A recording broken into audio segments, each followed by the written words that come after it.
এইখান থেকে বাইরের দৃশ্য ব্যাপক লাগছে। আমাদের হোটেলের পাশে রয়েছে আদি বাঙালি হোটেল। এখন আমি দাঁড়িয়ে আছি সেই কুখ্যাত সেলুলার জেলের সামনে। এখানে একসাথে তিনজনাকে ফাঁসি দেওয়া যেত। বিষ সাভারকরের সেলে যাচ্ছে। ছোট ছোট সেল রয়েছে বলেই এই জেলকে সেলুলার জেল বলা হয়। বিষ সন্তানদের প্রতি অত্যাচারের যে কাহিনী আছে না, বলেও শেষ করা যাবে। বন্দীদেরকে যে কাল দেওয়া হতো ফুলফিল না করতে পারলে এরকম শাস্তি দেওয়া হতো, তার একটি নিদর্শন হ্যাঙ্গিং ফ্রেম বলে।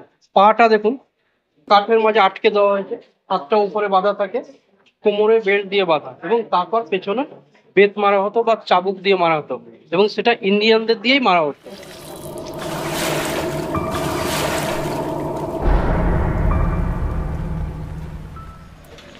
Hi friends, welcome back to my YouTube channel.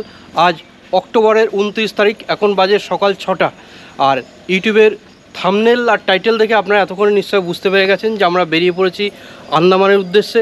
এবারে আমরা যাচ্ছি সপরিবারে, থাকবো 7 রাত 8 দিন। তো এই আমাদের বেড়ানোর অভিজ্ঞতার সমস্ত খুঁটিনাটি তথ্য নিয়ে আপনাদের সামনে হাজির হব। আশা করি আপনারা প্রতিটা এপিসোড এনজয় করবেন। এখন আমরা যাব দমদম এয়ারপোর্টে। এখান থেকে দমদম এয়ারপোর্টের দূরত্ব গুগল দেখাচ্ছে 110 কিলোমিটার। এখন ঘড়িতে বাজে সকাল 8:30। আমরা পৌঁছে গেলাম কলকাতা নেতাজি সুভাষচন্দ্র বোস আন্তর্জাতিক বিমানবন্দরে 2 নম্বর গেটের সামনে। টিকিটের কপি এবং আই কার্ড দেখিয়ে প্রবেশ করব। আপনাদের ডিজে যাত্রা থাকে তাহলে কিন্তু তার আগে এই যে এখানে কিওস্ক আছে, এই কিওস্কে কিন্তু রেজিস্ট্রেশন করাতে হবে। আমাদের প্রথম যে স্টেপ সেটা আমরা পেরিয়ে চলে এলাম এয়ারপোর্টের ভেতরে। তো এবার আমাদের নিতে হবে বোর্ডিং পাস। আমাদের টিকিট স্পাইস জেটের আছে। স্পাইস জেটের কাউন্টার সামনে আমরা দেখতে পাচ্ছি। আমরা আর একটা স্টেপ এগিয়ে গেলাম, বোর্ডিং পাস পেয়ে গেলাম। এই বোর্ডিং পাস নিয়ে সিকিউরিটি চেক করে ভেতরে যেতে হবে। এবারে আমরা এখানে সিকিউরিটি চেক ইনের জন্য যাব, কিন্তু এর পরের ছবিগুলো আপনাদের দেখাতে পারবো না, কারণ এখানে ভিডিওগ্রাফি সম্পূর্ণরূপে নিষিদ্ধ। আমরা সিকিউরিটি চেক করে বেরিয়ে এলাম। ক্যামেরা ট্যামেরা থাকলে একটু সময় বেশি লাগে, খোলায় সবকিছু ব্যাটারিগুলো চেক করে দেখলো, তারপর ছাড়লো। আমরা যাব 102 নম্বর গেটের সামনে, কারণ আমাদের 102 নম্বর গেট থেকে আমাদের ফ্লাইট ছাড়বে 11টা 25 মিনিটে। অবশেষে আমরা বোর্ডিং এর লাইনে দাঁড়িয়ে আছি, কিন্তু আমি সবাইকে রেকমেন্ড করবো, স্পাইসের সার্ভিস খুব বাজে। আমাদের ফ্লাইট দুবার রিশিডিউল হয়েছে। সকাল 8:30টায় টাইম ছিল, সেটাকে পরে 9:40 করলো, তারপরে আগের দিন রাতে জানালো 11টা 25-এ।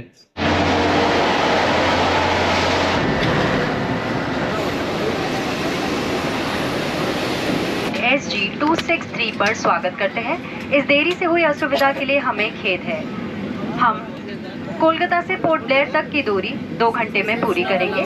এবারে আমাদের ফ্লাইট ল্যান্ড করবে কিছুক্ষণ মধ্যেই।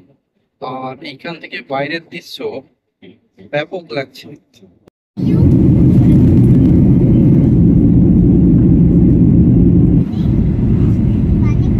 এখন বাজে দুপুর 1:55। আমরা এখন পৌঁছে গেলাম বীর সাভারকর এয়ারপোর্টে। তো আমাদের লাগেজ 2 নম্বর বেল্ট থেকে নিয়ে নিলাম। এবার আমরা বেরোবো। এই যে বাইরে আমরা আসার সাথে আমাদের সেক্রেটারি দাঁড়িয়ে ছিল, আমাদের জন্য ওয়েট করছিল। আসার সাথে সাথে ওয়েলকাম করলো।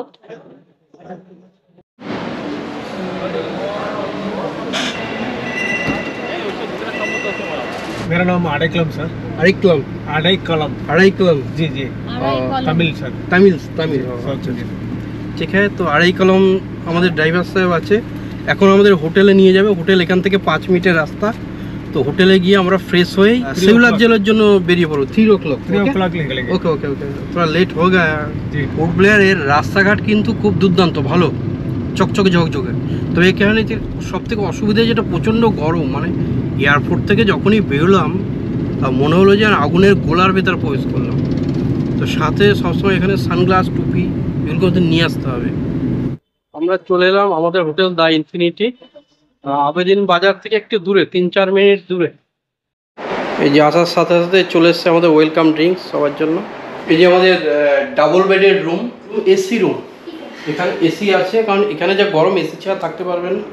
এসি ছাড়া পাখা আছে, টিভি আছে। টিভি যদিও এখন আমরা দেখি না। যেখানে একটা ওয়ার্ড্রোব আছে যা প্যান্ট রাখার জন্য, মিরর আছে সামনে, ড্রিঙ্ক পয়েন্ট আছে বেডের পাশেই। আর বাথরুমটা একবার দেখাই। বাথরুমটা ছোট বাথরুম, কিন্তু বেশ সাজানো গোছানো, পরিষ্কার পরিচ্ছন্ন। এখানে কমোড আছে, গিজার পর্যন্ত আছে। যদি এখানে গিজার এখন লাগবে কিনা জানি না। ভালো গরম আছে। এদিকে ওয়াশ বেসিন আছে আর এখানে একটা মিরর আছে। আমাদের হোটেলের পাশেই রয়েছে আদি বাঙালি হোটেল। তো এখানে দুপুরে আমরা লাঞ্চ করব, দুপুর 3টে বাজে। তো এখন আমরা লাঞ্চের জন্য বসলাম। হাতে সময় কম, আমাদের 5 মিনিটের মধ্যে লাঞ্চ করতে হবে, কারণ এরপর আমরা সেগুলার জেল যাব, দেরি করলে বন্ধ হয়ে যাবে। তো তাড়াতাড়ি যেটা হয় সব থেকে তাড়াতাড়ি খাবার আমরা ডিম ভাত নিলাম। এখানে ডিম ভাতেও 120 টাকা প্লেট। তো লাঞ্চের পরে আমরা এখন যাব সেলুলার জেল দেখতে। আমাদের হোটেল থেকে প্রায় হয়তো মিনিট 10 লাগবে। আমরা এই যে আবেরদিন বাজারের ওপর দিয়েই যাচ্ছি।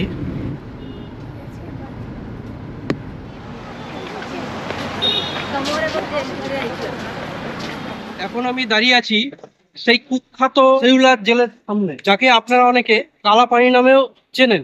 সাম্রাজ্যবাদের আমাদের বিপ্লবীদের উপর যে ধরনের অন্যায় অত্যাচার হয়েছিল, সেই সমস্ত অন্যায়ের সাক্ষ্য বহন করে হচ্ছে এই সেলুলার জেল। তো চলুন ভেতরে গিয়ে আপনাদের সবকিছু দেখাচ্ছি। সেলুলার ভেতরে প্রবেশ করলাম। এন্ট্রি ফিস হচ্ছে জনপ্রতি 30 টাকা। জনপ্রতি 30 টাকা এন্ট্রি ফিস দিয়ে প্রবেশ করলাম। তো প্রথমে এখানে গ্যালারি রয়েছে, গ্যালারি দেখাচ্ছি আপনাদের।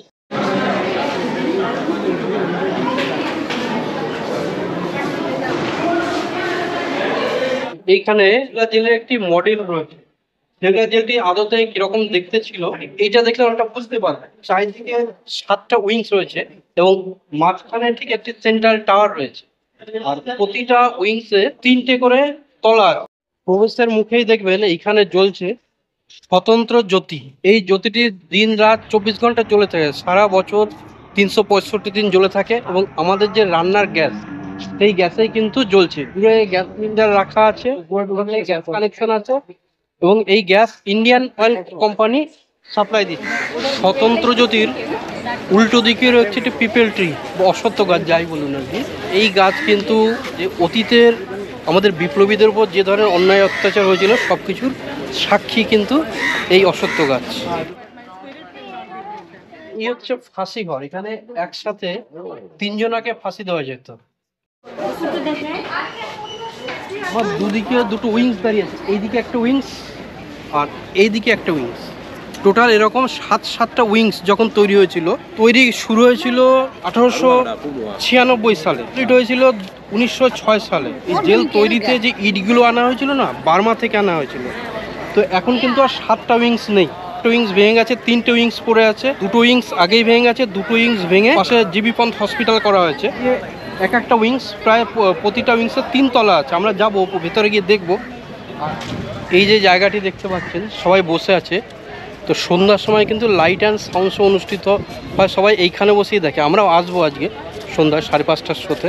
ভারতবর্ষের স্বাধীনতা আনতে আমাদের দেশের বীর বিপ্লবীরা, বীর সন্তানরা কত কষ্ট করেছিলেন, কত অত্যাচার সহ্য করেছিল, তার এক ঝলক শুধু এই কর্মশালাতে এলেই বুঝতে পারবেন। আর আমাদের দেশে এখন স্বাধীনতা দিবস পালন হয়, সত্যি কীভাবে পালন করে আমি জানি না। স্বাধীনতা দিবস এলেই দেখতে পারি ডিজে বাজিয়ে কেউ মদ খাচ্ছে, কেউ বাইকে মদ খেয়ে পতাকা লাগিয়ে নিয়ে ঘুরে বেড়াচ্ছে। আসলে তারা স্বাধীনতা কিভাবে এসছে সেই জিনিসটাই জানে না। হচ্ছে ওয়ার্ক সেট বা কর্মশালা না বলে তখন বিপ্লবীদের শাস্তিশালা বললেও ভালো হতো। বিপ্লবীদের উপর বিভিন্ন ধরনের শাস্তি দেওয়ার জন্য এখানে তাদের দিয়ে কাজ করানো হতো। সেই কাজে কিছু এখানে প্রতিকৃতি দেখানো রয়েছে। नाम से नहीं पता रहने देते, ऐसे ही काम करवाते थे। जब पूरा वर्दी उतार के धूप में काम करना, पहले तो सेट नहीं था, ओपनली काम करवाते थे। हार्ड वर्क थे ये, यानी कि जो बैल चलाता था यहाँ आने के बाद फ्रीडम फाइटर से चलाते हैं। कोलो चलाना ऐसे हार्ड वर्क है, यानी कि कभी कभी बीमार भी हो जाते हैं। और जब भी लाते हैं इनको वर्दी नहीं पहनाते, ऐसा तौलिया पहन करके धूप में काम कराने के लिए बोलते हैं। বন্দি দেশপ্রেমিকদের তখন কি ধরনের অমানবিক অত্যাচার করা হতো এই জায়গাতে এলে বোঝা যায়। এই জায়গাতে এই যে দেখতে পাচ্ছেন কুলুর ঘানি টানানো হতো। সর্ষের তেল অথবা নারকেল ভেঙে নারকেলের তেল তৈরি করতে হতো। প্রতিদিন 2জন বন্দীদেরকে ন্যূনতম 40 পাউন্ড তেল তৈরি করতে হতো। নারকেলের ছোবড়া দিয়ে দড়ি তৈরি করতে হতো 4 কেজি। যা কাজ দেওয়া হতো, যদি সম্পূর্ণ করতে না পারতো তাকে ব্যাপক শাস্তি দেওয়া। বন্দীদেরকে যে কাজ দেওয়া হতো ফুলফিল না করতে পারলে এরকম শাস্তি দেওয়া হতো, তার একটি নিদর্শন দেখুন। ফ্লগিং ফ্রেম বলে। কাঠটা দেখুন, কাঠের মাঝে আটকে দেওয়া হয়েছে, হাতটা উপরে বাঁধা থাকে। কোমরে বেল্ট দিয়ে বাঁধা, এবং তারপর পেছনে বেত মারা হতো বা চাবুক দিয়ে মারা হতো, এবং সেটা ইন্ডিয়ানদের দিয়েই মারা হতো। অনেকে যখন অনশন করতো তো তাদের কি ধরনের শাস্তি দেওয়া হতো দেখুন, এইখানে পায়ের দিকে এইভাবে তার ফিক্স দাঁড়িয়ে থাকতে হতো, মানে এমন করে এই যে পায়ে বাঁধা আছে রড দিয়ে, নড়তে পারবে না, ফিক্সড অবস্থায় দাঁড়িয়ে থাকতে হতো সারাদিন। রাতে তাকে এই যে এইদিকে দেখতে পাচ্ছি এই বস্তার পোশাক পরিয়ে দেওয়া হতো যাতে প্রচন্ড গরমে কষ্ট পায় এবং সারা রাত গায়ে চুলকায়। এই হচ্ছে সেন্ট্রাল টাওয়ারের একদম আমরা উপরে উঠে এলাম, আর এই সেন্ট্রাল টাওয়ার থেকে চারিদিকে যে 7টা উইংস আছে, এই উইংস কিন্তু নজর রাখার সুবিধা হতো। এখন দেখুন 3টে উইংস আছে, 1, 2, 3টে, এই 3টে উইংসই এখন বেঁচে আছে। বাকি যে 4টে উইংস এইদিকে ছিল, আমি দেখাচ্ছি, এই যে 4টে উইংস এদিকে ছিল, 4টে উইংস কিন্তু ধ্বংস হয়ে গেছে, এবং এই উইংস যেগুলো ধ্বংস হয়ে গেছে তার জায়গায় কিন্তু এই যে নতুন এখন হসপিটাল, জিবি পন্থ হসপিটাল হয়েছে। এই সেন্ট্রাল টাওয়ারের ওপর থেকে ভিউটা কিন্তু এদিকে ব্যাপক লাগছে, দুর্দর্শ, ফাটাফাটি। এই যে দূরে দেখতে পাচ্ছেন এটা হচ্ছে রস আইল্যান্ড, আর এইদিকে যেটা দেখতে পাচ্ছেন এটা নর্থ বে আইল্যান্ড। কালকে আমরা যাব, দুটো আইল্যান্ডেই যাব। অনেকগুলো সেল ছিল, প্রায় 696টা সেল ছিল। প্রতিটা ফ্লোরে দেখুন প্রচুর সেল রয়েছে, এবং এই সেল ছোট ছোট সেল রয়েছে বলেই এই জেলকে সেলুলার জেল বলা হয়। একটা সেলের ভেতর আপনাদের ঢুকে দেখাই, সেলটা কত ছোট দেখুন, এইটুকু ছোট, হ্যাঁ, আর শুধু এই যে উপরে ছোট একটু জানালা ছিল। বন্দীদেরকে রাত দিন 24 ঘন্টা এইটুকু জায়গার মধ্যেই কাটাতে হতো, এবং যদি টয়লেট পেতো টয়লেটও এখানে করতে হতো, টয়লেটের জন্য একটা পাত্র দেওয়া হতো, পরদিন আবার সেই পাত্রটা নিজেকেই পরিষ্কার করতে হতো, টয়লেট করার জন্য বাইরে যেতে পারতো না। বন্দির কোনো পালানোর উপায় ছিল না। দেখাচ্ছি আপনাদের, ধরুন কোনো বন্দীকে এইভাবে আটকে দিল, আটকে দেওয়ার পর এই যে হ্যাজবোল্টটা দেখুন কোন দিকে আছে, এতটা দূরে। আমি যদি করি দেখুন,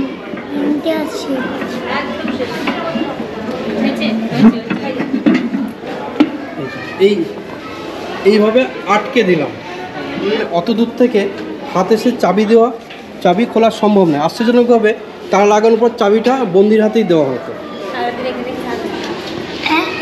ব্রিটিশ সাম্রাজ্যে ভারতীয় এই বীর সন্তানদের প্রতি অত্যাচারের যে কাহিনী আছে না, বলেও শেষ করা যাবে না।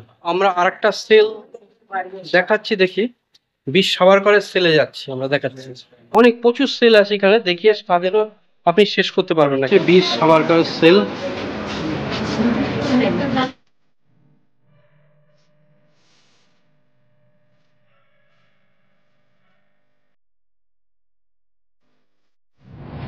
বিকেল 4:40 বাজে, তাড়াহুড়ো করে সেলুলার জেল দেখে বেরোলাম। এখন যাচ্ছি কলভিনস্কোপ বিচে। এখনই সন্ধে লেগে গেছে, আর জানি না কতটা কি দেখতে পাবো। এখান থেকে বলছে নাকি 6 কিলোমিটার। যার পথটা বেশ ভালো লাগছে, পাশ দিয়ে দেখুন একদম ব্যাপক জায়গা।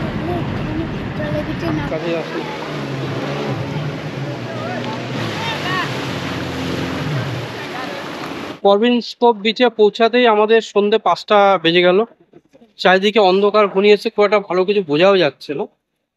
জলটা একটু হালকা নীলাভ আছে, পরিষ্কার। মূলত এখানে যারা ওয়াটার অ্যাক্টিভিটি করতে আসে তাদের জন্য ভালো, এখানে প্রচুর সব ধরনের ওয়াটার অ্যাক্টিভিটি হয়। যারা বোটিং করতে চায় বোটিং করতে পারেন, ওয়াটার স্কুটির ব্যবস্থা আছে, প্যারাসেলিং হচ্ছে দূরে। তো সমস্ত ধরনের অ্যাক্টিভিটি করার জন্য আসতে পারেন, হাতে সময় নিয়ে আসবেন। তোমার 30 টাকা না বড়? সবই 30 টাকা, বড় সবই 30 টাকা। বিচ থেকে এখন ব্যাক করবো। এই ব্যাক করার সময় কুলফি খাচ্ছি, একটু ছোট ছোট কুলফি দেখুন, আমাদের এখানে 10 টাকা দাম, এটা 30 টাকা করে নিন। এই সেই বিখ্যাত জায়গা flag hoisting point. Netaji Subhas Chandra Bose নাকি 1943 সালের 30শে ডিসেম্বর প্রথম ভারতবর্ষের ট্রাইকালার যে পতাকা এইখানে উত্তোলন করেছিল। সেই স্মৃতিতে এইখানে একটি পার্ক করা হয়েছে। এই নিয়ে অনেক বিতর্ক আছে এই জায়গা কিনা। আর এইখান থেকে দূরে আমরা যে আলোগুলো দেখতে পাচ্ছি, এটা হচ্ছে রস আইল্যান্ডের আলোটা। আমরা চলে এলাম লাইট অ্যান্ড সাউন্ড শো দেখার জন্য সেলুলার জেলে। তো সন্ধ্যা 5:50 শো, 3টে শো হয়, 5:50, 6:50 আর 7:50। andamanTourism.government.in এই ওয়েবসাইট থেকে টিকিটটি পেয়ে যাবেন। আর সোম, বুধ, শুক্র 6:50 শো ইংলিশ হয়, বাকি সবগুলো শো কিন্তু হিন্দিতে।